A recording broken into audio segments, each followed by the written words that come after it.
नमस्कार. आज आपण हिवाळ्यासाठी बहुगुणी असा काढा करणार आहोत, जे आपली रोगप्रतिकारशक्ती वाढवते आणि आपल्या सर्व आजारापासून दूर ठेवते.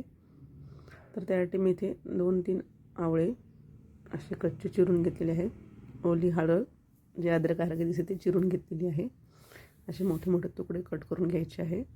त्यासाठी एका मातीच्या भांड्यामध्ये पाणी गरम करायला ठेवलं आहे. त्यामध्ये हे सगळं आपल्याला टाकून घ्यायचा आहे आणि हा काढा मातीच्या भांड्यातच करायचा. त्यामुळे त्याची अजून मातीचा सुगंध त्यामध्ये उतरतो आणि काढा छान होतो.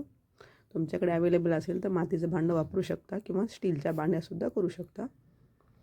त्यामध्ये आपण तुळशीचे 2-4 पाने टाकायचे आहेत, 2-3 वेलदोडे, काळी मिरी हे सगळं टाकून घ्यायचं आहे. आणि 1 चमचा बडीशेप आणि 1 चमचा ओवा हे सगळं टाकून व्यवस्थित उकळून घ्यायचं आहे. अगदी सोपं आहे काढा बनवण्यासाठी, पण हा काढा खूप बहुगुणी आहे. तुम्ही एकदा करून ठेवायचा आणि सकाळ, दुपार, संध्याकाळ तिन्ही टाईम तुम्ही घेऊ शकता. लहान मुलांना, वयस्क लोकांसाठी, सर्वांसाठी हिवाळ्यात हा काढा खूप चांगला आहे. तुमच्याकडे अवेलेबल असेल तर विड्याचं पान देखील त्यामध्ये तुम्ही एक टाकू शकता. अशा प्रकारे व्यवस्थित उकळून आपण एखाद्या स्टीलच्या भांड्यात किंवा एखाद्या स्टीलच्या जारमध्ये किंवा काचेच्या जारमध्ये ओतून ठेवून देऊ शकता. तुम्ही माझ्या चॅनलवरती नवीन असाल तर माझ्या चॅनलला लाईक करा, सबस्क्राईब करा.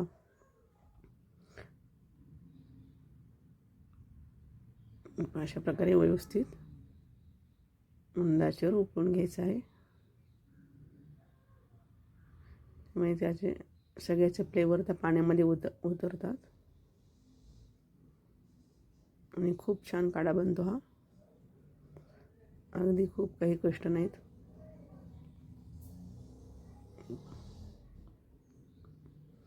तुम्ही असंच ठेवू शकता किंवा थोडंसं गाळून घेऊन एखाद्या जारमध्ये काढून ठेवून देऊ शकता.